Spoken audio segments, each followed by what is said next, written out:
Sebelum melanjutkan, jangan lupa subscribe dulu, terima kasih. Bab 473, Selamat datang Tetua Agung Peri. Saudara ini, siapa namamu? Tepat saat kedua elf perempuan itu pergi, sebuah suara terdengar di belakang Huang Xiaolong. Huang Xiaolong menoleh, terkejut karena orang yang menyapanya adalah seorang pemuda. Dia tidak menyangka akan bertemu manusia lain di sini.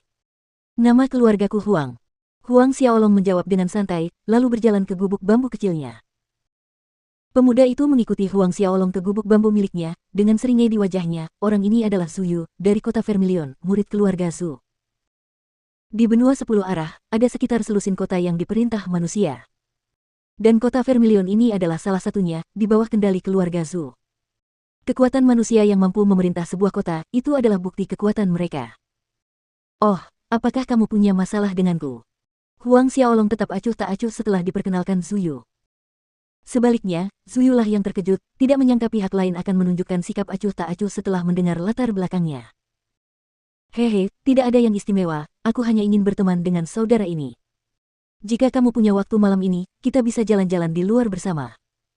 Su Yu menambahkan sambil tersenyum, selain aku, ada Sun Hong dari keluarga Sun dan Qiu Xinxi dari keluarga Qiu.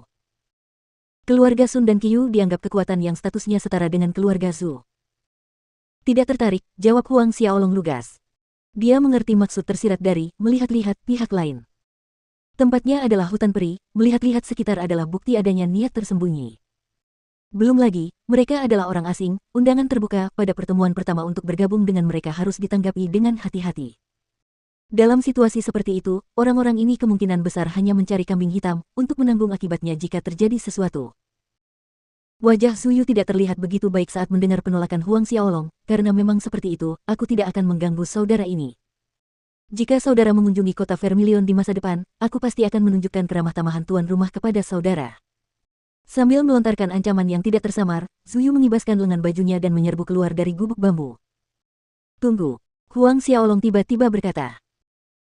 Su Yu berbalik dengan lincah, dengan senyum cerah di wajahnya, apakah saudara sudah berubah pikiran?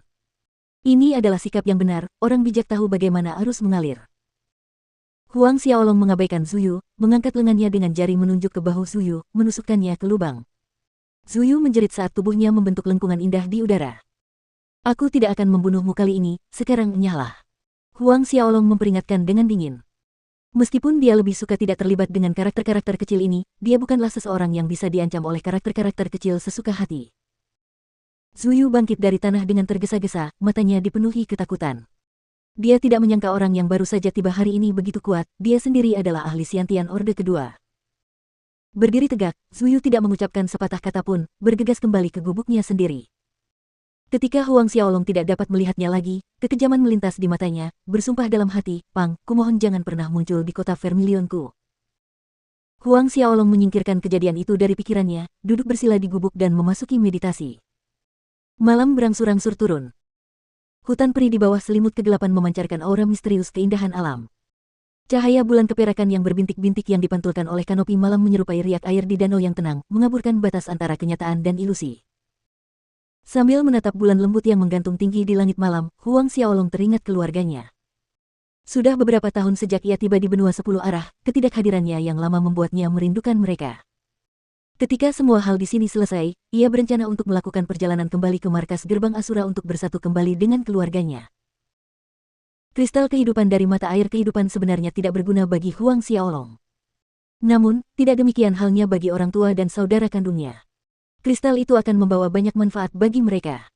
Itulah alasan utama mengapa ia mengambil jalan memutar ke hutan peri kali ini. Jika ia dapat menyembuhkan pohon kehidupan, 10 keping kristal kehidupan akan membantu memperpanjang umur orang tuanya karena mereka belum mencapai alam Xiantian. Perhatian utamanya adalah menemukan cara yang akan memperpanjang umur orang tuanya hingga ia berhasil mencapai puncak alam Dewa Ordo ke-10, membentuk keilahian.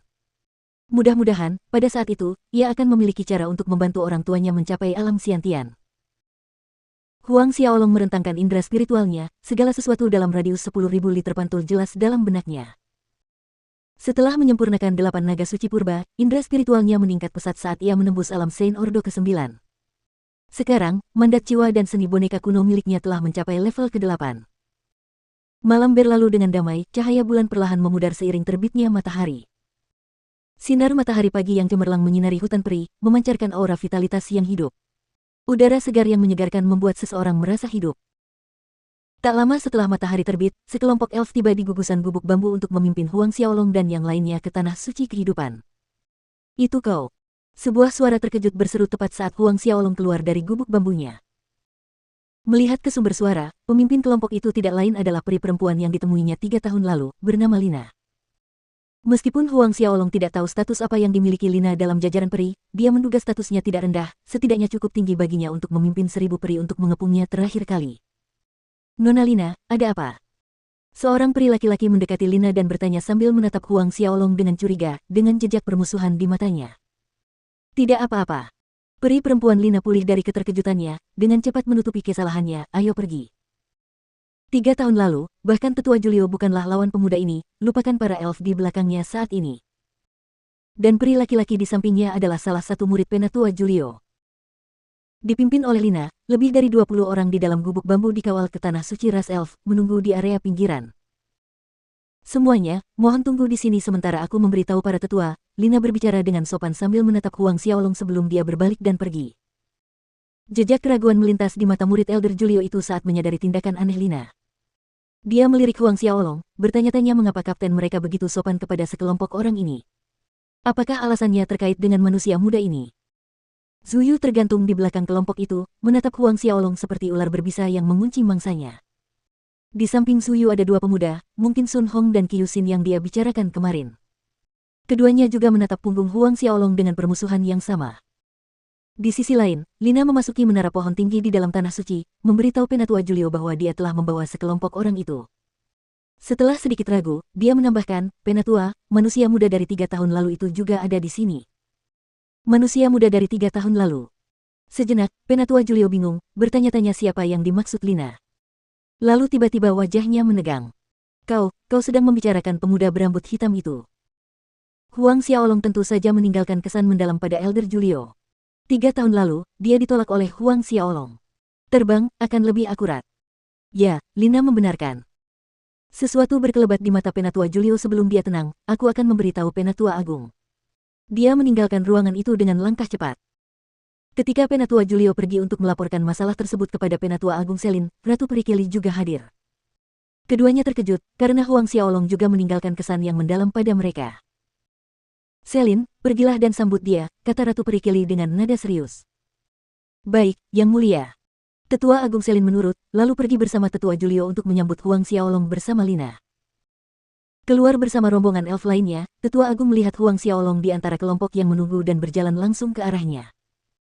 Para elf di sekitar tercengang melihat kehadiran Tetua Agung mereka, masing-masing segera berlutut memberi hormat. Zuyu dan yang lainnya yang menunggu juga terkejut. Bahkan jika leluhur keluarga mereka datang sendiri, Tetua Agung Selin dari para elf tidak akan datang menyambut mereka kecuali jika itu adalah Raja Manusia Petir dan Raja Manusia Es. Di depan mata semua orang, Tetua Agung Selin berhenti di depan Huang Xiaolong, tersenyum saat dia berkata, aku tidak menyangka bahwa bangsawan muda akan mengunjungi hutan peri lagi, kami kurang dalam hal keramah tamahan, kami berharap bangsawan muda tidak akan menaruhnya di hati. Kedua peri wanita yang membawa Huang Xiaolong ke gubuk bambu menyaksikan dengan mulut ternganga. Zuyu dan yang lainnya menunjukkan ekspresi serupa.